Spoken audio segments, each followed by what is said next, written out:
Namaskar, welcome back to my channel Anywho. Once again, a very good and fresh morning to all of my viewers and friends.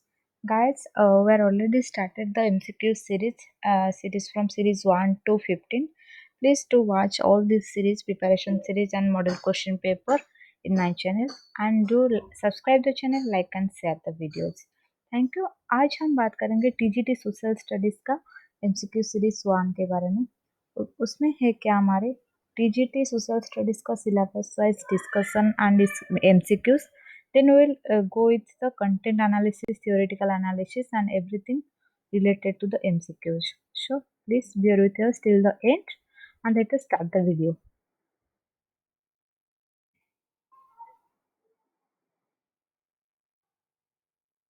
हमारा पहला question है कि ये both Hindi and English में है। Please it will take some time, जो कि explanation करने में लग जाएगी। बहुत सारी रिक्वेस्ट आ रही है हिंदी एंड इंग्लिश बोथ की, इसलिए मैंने इस वीडियो को दोनों ही लैंग्वेज में किया। Please bear with us till the end, last तक हमसे जुड़े रहे। Which of the following are block mountains? इनमें से कौन सी माउंटेन ब्लॉक माउंटेन्स है? Himalayas, Appalachians, Ural and Vosges. इनमें से कौन सी माउंटेन? ऑप्शन नंबर 1, 2, 3 एंड 4 जो कि है ब्लॉक माउंटेन। कौन सी माउंटेन है? Option number 4 is the correct answer, जैसे कि Vosges. Okay, then question number 2, दो ही स्टेटमेंट दिया है यहाँ पर। Two statements are given below, please read the statement very carefully, then the answer is drawn like true और false etcetera. And statement number 1 is that क्या है? Statement number 1 में only one side of the moon is visible to us on earth. Earth में, हमारी पृथ्वी में वो जो moon का एक साइड ही हमको विजिबल होता है या दिखाई देता है। वो सही है या गलत है हम बाद में देखेंगे। देन स्टेटमेंट नंबर 2 क्या है? B, the moon moves around the earth in about 27 days and take exactly the same time to complete one spin. जो कि वन स्पिन लेने के लिए अर्थ के अंदर वो 27 डेज लगता है उनको। वो आंसर सही है। ऑप्शन नंबर स्टेटमेंट बी और स्टेटमेंट ए, दोनों ऑप्शन को आप गैर से पढ़िए।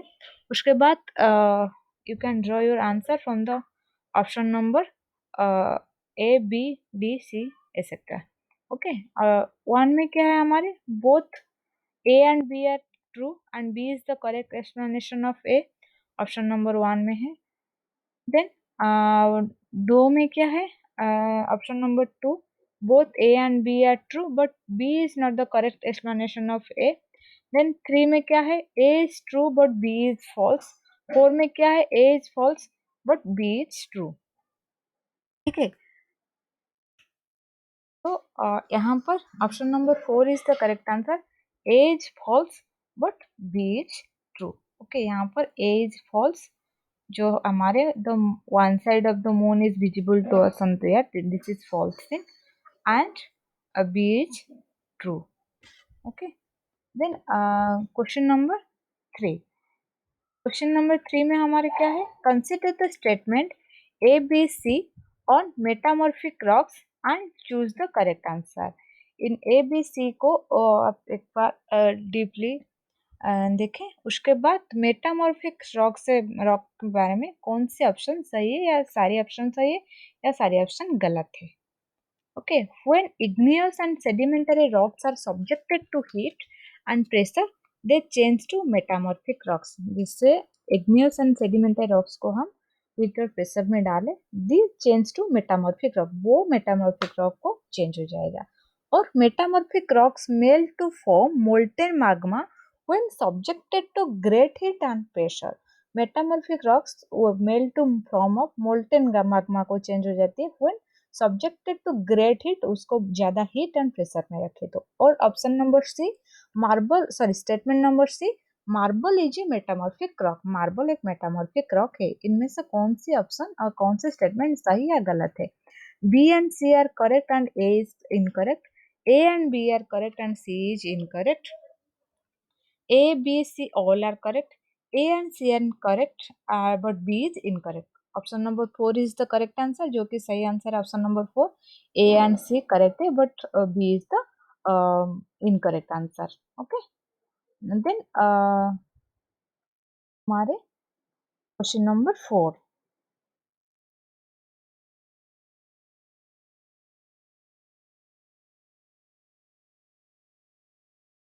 On entering which layer of the atmosphere from space to meteorites burn up, कौन सी लेयर में एटमॉस्फेयर की मेटेराइट्स बर्न अप हो जाती है, ठीक है, जो कि हम उल्कापिंड उसको कहते हैं, उल्कापिंड जल जाते हैं. बहुत सारे स्फीयर होते हैं एटमॉस्फेयर की, जैसे कि mesosphere, thermosphere, एक्सोनोस्फीयर, stratosphere, ionosphere etcetera. उसमें से कौन सी लेयर में हमें जो उल्कापिंड हमारे होते हैं वो जल जाती है, वो कौन सी स्फीयर स्फीयर है हमारी? Thermosphere. Option number 2 is the correct answer, thermosphere. Okay. अंतरिक्ष के वायुमंडल में किस परस्त में हमारे जो स्फीयर्स कहते हैं स्टेज में प्रवेश करने पर जो उल्कापिंड हमारे होते हैं वो जल जाते हैं या नष्ट हो जाती है. उसके बाद हमारा है transhumance is related to. Transhumance किसके साथ रिलेटेड है? Like what is the meaning of transhumance? Transhumance movement of people, जैसे कि लोगों का यहाँ पर वहां तक जाना आना, और तो closely built area of houses, closely built area house का होते हैं, और artificial enclosure for keeping small house plants, और 4 प्लेसेस वेयर सेटलमेंट डेवलप, जहाँ पर के सेटलमेंट डेवलप होता है, जैसे कि बसति स्थापन करते हैं वो मनुष्य. ऑप्शन नंबर 4, 3, 2, 1 इसमें से कौन सी आंसर सही है हमारे? यहाँ पर option number 2 is the correct, closely built area of houses, transhumance से इसको बोलते हैं. ओके.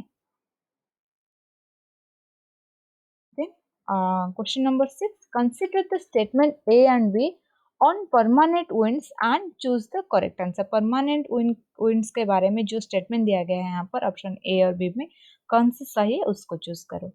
ठीक है. Okay. These winds blow constantly throughout the year in a particular direction. एक ही डायरेक्शन में वो निरंतर जाता है, या westerlies and easterlies are example of these winds. Are example of these winds. कौन सी इस wind का वो क्या है? ऑप्शन एग्जाम्पल है, उदाहरण है.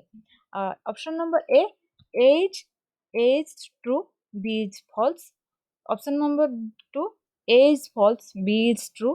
Then option number 3, both A and B are true. और option number 4, both A and B are false. Okay. कौन से ऑप्शन यहाँ पर सही है जो कि हमारे परमानेंट विंड्स के बारे में दिया गया है? ऑप्शन 2 की constantly through out the years वो ब्लोज करती है, वो हर सारे सारे जो हमारे वर्ष होते हैं उसमें एक ही दिशा में बह जाते हैं.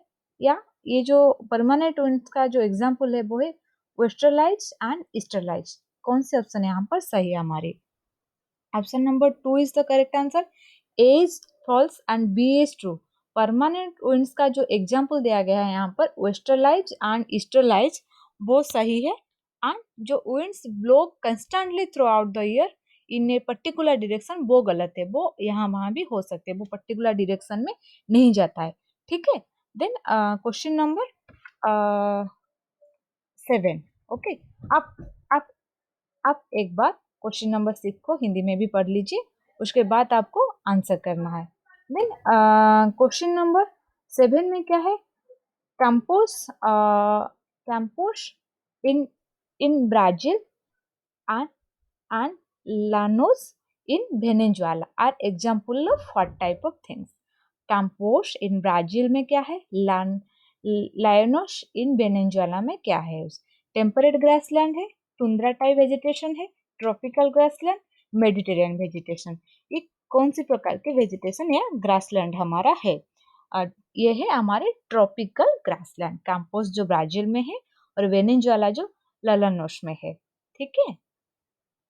सॉरी, लेलोनोस जो वेनेजुएला में है वो है हमारी ट्रॉपिकल वेजिटेशन ग्रासलैंड.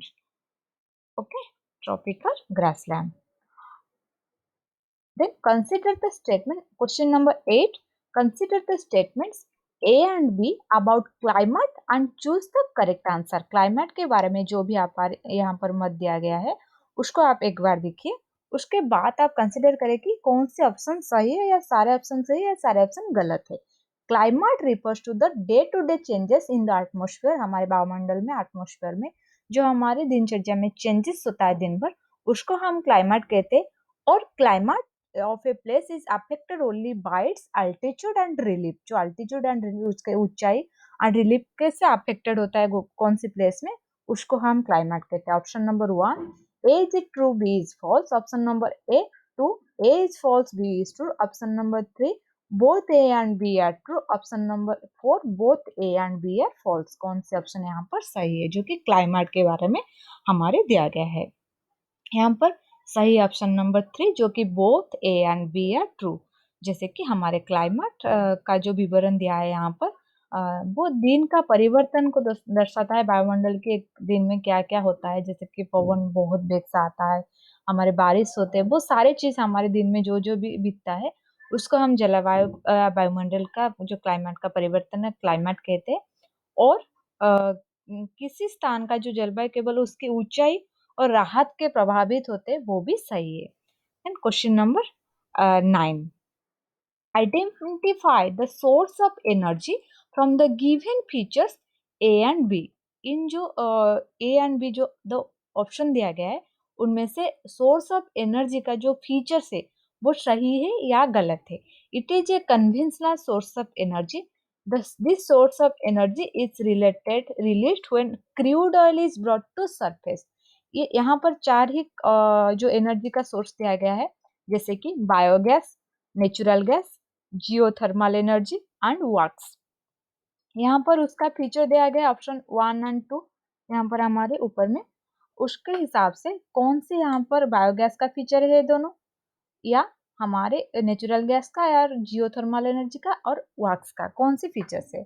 ओके यहाँ पर option number 4 is the correct answer. Works का ही फीचर है जो कि हमारे एक कन्वेंशनल सोर्स ऑफ एनर्जी है works. Then it released when crude oil is brought to surface, जब सरफेस के ऊपर क्रूड ऑयल आता है वो तभी वर्क्स निकलता है। ठीक है। Then question number 10, how did the British consolidate their control over India after revolt 1857? 1857 revolt, ये तो एक हिंदी का सॉरी हिस्ट्री का क्वेश्चन है। हिस्ट्री में 1857 का रिवोल्ट क्या था, उसका इम्पोर्टेंस क्या है, वो सारी चीज आपको पढ़ना है। जैसे कि 1857 is also understood and known as the first movement of freedom struggle, जो कि स्वाधीनता के ओर एक प्रथम पहाड़, जो एक सोपान कहते हैं उसको, first step towards freedom struggle, जो कि सिपोई ने किया था। It is considered as the sepoy movement of India 1857 and it also has a tremendous impact on British rule. Okay the option number क्या है उसमें, ऑप्शन 1 2 3 4 है, इनमें से कौन सी सही आंसर है, जो कि British consolidate their control over India after 1857 का रिवोल्ट के बाद में by transfer of powers of the East India Company to the British Crown for a more responsible management of Indian affairs। वो अपने जो पावर ईस्ट इंडिया कंपनी का था वो ब्रिटिश क्राउन को हैंड ओवर कर दिया, क्योंकि वो रेस्पॉन्सिबल मैनेजमेंट इंडिया में चलाने के लिए। और option number B by recruiting more soldiers, recruiting more soldiers from the Bihar, central India and south India, इस चारों जगह में वो बहुत सारे सोल्जर्स को अपॉइंटमेंट किया है, वो option number 2। Option number 3 by making policies to protect landless and peasant, peasant and landless के लिए पॉलिसी मेकिंग करने कर या by appeasement and safeguarding property right, हमारी प्रॉपर्टी राइट को वो सेव करके। यहाँ पर option number 3 is the correct answer.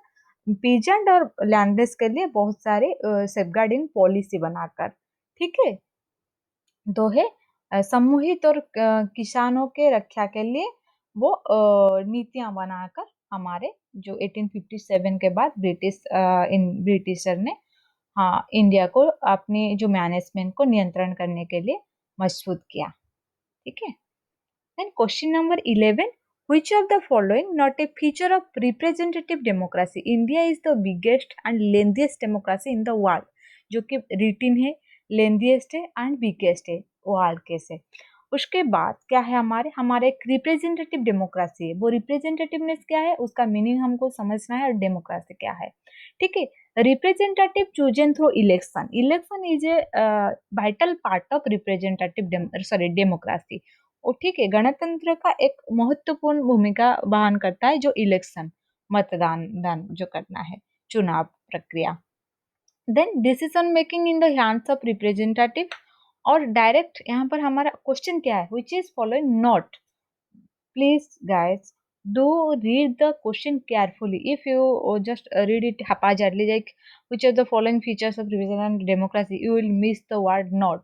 यहाँ पर चार ऑप्शन हो गए, चार ऑप्शन, तीन ऑप्शन हो गए जो कि फीचर ऑफ डेमोक्रेसी हो गए, एक ही ऑप्शन होगी जो नहीं होगी, वो आप अगर मिस कर जाओगे तो आप गलत ही जवाब का आंसर दे दोगे। ठीक है, अनजवाब दे दोगे, उसके बाद क्या होगा, एक ही मार्क माइनस हो जाएगा आपकी। तो इसीलिए आपको ध्यान से क्वेश्चन को पढ़ना है, उसके बाद आपको आंसर करना है। नॉट यहाँ पर है, तो कौन से इनमें से फीचर्स नहीं है डेमोक्रेसी का। Direct participation of people in decision making, franchise right to people, जो कि फ्रेंचाइज राइट क्या होता है, हमारी वोटिंग राइट जो होता है, मतदान मताधिकार, मतदान के अधिकार लोगों के। यहाँ पर option number 3 is the correct answer, जो कि रिप्रेजेंटेटिव डेमोक्रेसी का फीचर्स नहीं है। वो क्या है, direct participation of people in decision making. यहाँ पर पीपल डायरेक्ट पार्टिसिपेट नहीं करता है, यहाँ पर पार्टिसिपेट कौन करता है, थ्रू द रिप्रेजेंटेटिव। हम रिप्रेजेंटेटिव के द्वारा हम वो डिसीजन मेकिंग में पार्टिसिपेट करते हैं, क्योंकि उनको हम इलेक्शन के सहित चुनाव करते हैं। ठीक है, then option number 3 is the correct answer for question number 11। Then question number 12, which particular region in India is known as the Little Tibet? एक छोटा तिब्बत जो इंडिया के स्टेट में, इंडिया के कंट्री में एक स्टेट है या जगह है, उसको हम छोटा तिब्बत के नाम से जानते हैं। वो क्या है, लद्दाख, अरुणाचल प्रदेश, सिक्किम और हिमाचल प्रदेश। इनमें से कौन सी स्टेट है जो कि इंडिया में, जो कि हम लिटिल तिब्बत के नाम में या छोटा तिब्बत के नाम में जानते हैं, वो है ऑप्शन नंबर 4 हिमाचल प्रदेश। तो कोई 12 क्वेश्चन का ऑप्शन नंबर 4 इज द सही आंसर है। What is the appellate system in India? India में appellate system क्या होता है, which is related to the jurisdiction power of a court. Okay, यहाँ पर आपको समझना है, जो पॉलिटिकल साइंस के प्रीव्यू में आता है, बहुत सारी चीज, जैसे कि parliament, supreme court, high court, state government, central government, list of powers, executive and judiciary etcetera. आपको बहुत सारी इंपॉर्टेंट चीज में जो पॉलिटिकल साइंस में है वो दिखना है। ठीक है, हम जो पॉलिटिकल साइंस का एसएसटी का पेपर है वो हम सारे कवर कर लेंगे, हिस्ट्री, पॉलिटिकल साइंस एंड आपकी जो सोशल इशू होता है and geography. Okay, please bear with us till the process is ending. Then provision for applying for judicial service appellate system India में क्या होता है, वो यहाँ पर ऑप्शन है, कौन से ऑप्शन यहाँ पर सही आपको बताना है। Provision for applying for judicial service, provision for appeal in the parliament against a court order, एक कोर्ट आपको ऑर्डर दिया है, आप उसका सहमत नहीं हो, आप इसीलिए पार्लियामेंट में अप्लाई करें, उसको अपीलेट सिस्टम कहते हैं। और provision for executive head of the state acting as the highest appellate authority, वो सही है। या provision for appeal to a higher court against the decision of a lower court, एक कौन सी एक लोअर कोर्ट, आप जैसे कि आप डिस्ट्रिक्ट कोर्ट आपको एक राय दिया है कौन सी एक केस पर, वो आपको सही नहीं लग रहा है, आपको लग रहा है वो आपसे गलत हुआ है, आपको सही तरीका से जस्टिस नहीं मिला, इसीलिए आप उसको एक हायर कोर्ट के, जैसे कि हाई कोर्ट का ऑर्डर आप सुप्रीम कोर्ट में डाल सकते हो, या कोई डिस्ट्रिक्ट कोर्ट का ऑर्डर आप हाई कोर्ट में डाल सकते हो। वो high court and supreme court दोनों के पास है अपीलेट जुरिस्डिक्शन, और किसी कोर्ट के पास वो अधिकार नहीं है, इसीलिए option number 4 is the correct answer. यहाँ पर आपको समझना है कि अपीलेट सिस्टम किन किन के पास है, किन कोर्ट के पास है, वो high court and supreme court दोनों के पास है। ठीक है, देन क्वेश्चन नंबर 13 का ऑप्शन 4 इज द सही answer. Question number 14. In 1997, the Supreme Court in India formulated the Visakha guidelines to protect women from sexual harassment in which place? 1997 में एक case हुआ था, जो कि इसी के दौरान सुप्रीम कोर्ट ऑफ इंडिया, जो कि सर्वोच्च न्यायालय भारत की है, वो एक केस फॉर्मुलेट किया था। उस केस का जो राय था उसको हम विसाखा गाइडलाइंस कहते, कि विसाखा गाइडलाइंस से वो बहुत जाना जाता है। तो protect women from sexual harassment जो यौन उत्पीड़न होता है उससे बचने के लिए बहुत सारी गाइडलाइंस, रूल्स, रेगुलेशन वहां पर है हमारा विसाखा गाइडलाइंस में। वो किस जगह के लिए है, व्हीकल जो कि हमारे लोकल ट्रांसपोर्ट हो, पब्लिक ट्रांसपोर्ट जैसे कि ट्रेन में, बसेस में या अदर कोई ट्रांसपोर्ट में है, एट वर्क प्लेसेस, कर्म क्षेत्र के जगह, इन मैरिटल रिलेशनशिप, हमारे मैरिटल रिलेशनशिप में बचने के लिए जो सेक्सुअल हरासमेंट के, और ऑन स्ट्रेट रास्ता में जो हमारे, यहाँ पर option number 2 he correct answer. At work places, हमारे कर्म क्षेत्र में जो नारियों यौन उत्पीड़न के शोषण में होते हैं, तो उनसे बचने के लिए हमारे कर्म क्षेत्र शाम को वुमेन को सेव करने के लिए, प्रोटेक्ट करने के लिए वो विसाखा गाइडलाइंस में लिखा गया है 1997 में, जो कि supreme court of India formulated किया है। ओके, देन यहाँ पर ऑप्शन नंबर 14 क्वेश्चन का option number 2 is the right answer.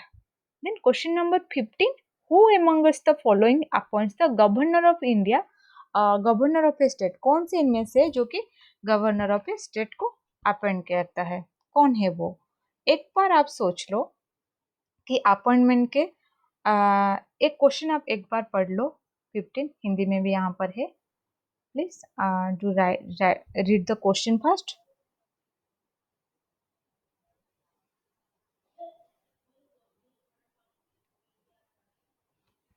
Okay, निम्नलिखित से कौन भारत की किसी राज्य का राज्यपाल को नियुक्त करता है, कौन यहाँ पर नियुक्त करता है? यहाँ पर members of the legislative assembly, members of the parliament, central government, attorney general, यहाँ पर कौन से ऑप्शन सही है?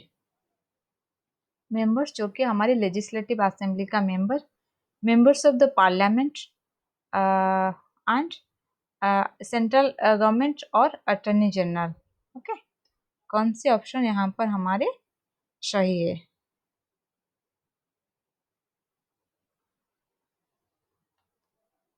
ये क्वेश्चन आपके ऊपर है, क्वेश्चन नंबर 15, ये आपके होम टास्क है। ओके, ये मुझे कमेंट बॉक्स में कमेंट कर कर जरूर बताना, उसके बाद मैं आपको बताऊंगी कौन से ऑप्शन सही है। Okay, then who among the following is not a rural administration officer, इनमें से कौन कौन है जो कि रूरल एडमिनिस्ट्रेशन ऑफिसर नहीं है? Patwari, municipal ward councillor, landlord officer और लेखपाल। ओके, इनमें से कौन से लोग रूरल एडमिनिस्ट्रेशन के जो ऑफिसर या रूरल डिपार्टमेंट के जो होते हैं, जो कि हमारे रूरल अफेयर्स के बारे में जो कि रूरल में ही अपॉइंटेड है, ठीक है, कौन से ऑफिसर नहीं है? वो है लेखपाल, ठीक है। Option number 4 is the right answer, लेखपाल हमारे रूरल एडमिनिस्ट्रेशन के एक ऑफिसर नहीं है। Then what are the DK Basu guidelines which were laid down by the supreme court of India, कौन सी जो what are the DK Basu guidelines, DK Basu guidelines में कौन सी बारे में बात किया है जो कि सुप्रीम कोर्ट ऑफ इंडिया ने हमको दिया है? Guidelines related to prevention of sexual harassment और workplace which is related to the sexual harassment of women at workplace, और guidelines related to protection of children from hazardous employment, जो कि हमारे छोटे छोटे बच्चों को hazardous डेंजरस एम्प्लॉयमेंट से सुरक्षा दे। Guidelines related to protection of women from domestic violence, हमारी जो महिला को घरेलू हिंसा से मुक्ति दे, प्रोटेक्शन करे, सुरक्षा करे। Guidelines related to the procedure to be followed by police for arrest, detention and interrogation से हम बचाए जो प्रोसीजर है। ओके, डीके बसु देश निर्देशना जो भारत के सर्वोच्च न्यायालय द्वारा निर्धारित है, वो क्या है, उस कौन सी दिशा में वो है?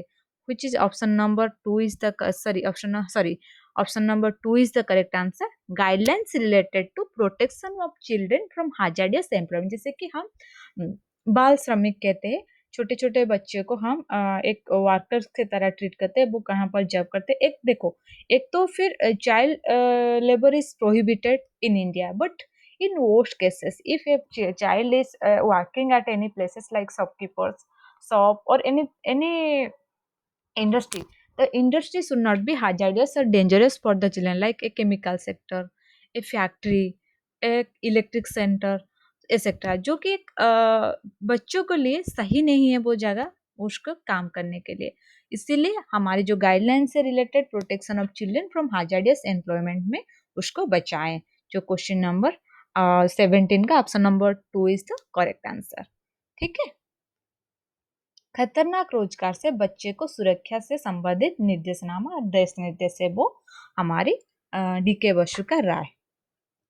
Then question number 18, the forest right act जो कि हमारे है 2006 का, in its title recognise the rights of which category, कौन सी कैटेगरी में जो चारों ऑप्शन यहाँ पर है उसके लिए वो राइट्स है।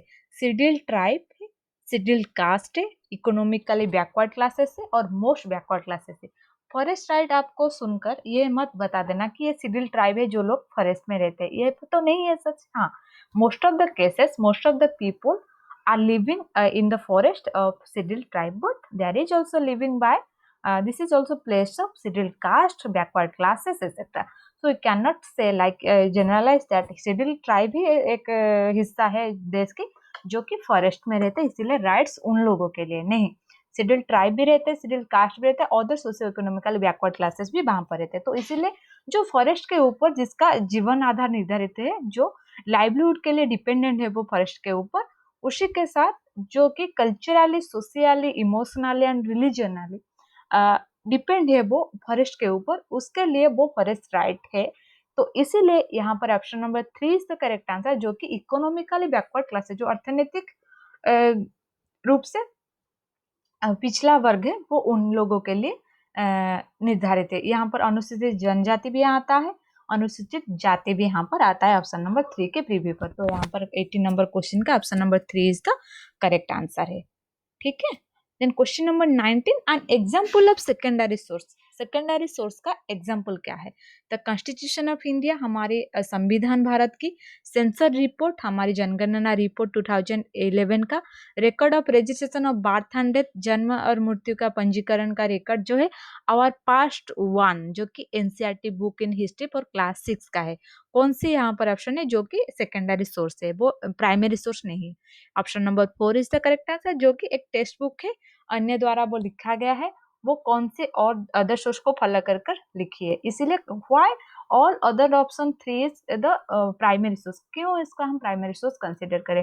इन जो चारों है वो बनाया गया है, उसको किसी ने यूज कर कर कहाँ पर नहीं बना है। जैसे कि सेंसर रिपोर्ट पहला रिपोर्ट होता है, record of registration of birth and death पहला report, constitution of India is the first thing. So उन चीजों को जो रिफर कर रहा है या कोई रेफरेंस दे रहा है वो है primary sources. Okay, then question number 19 का option number 4 is the correct answer.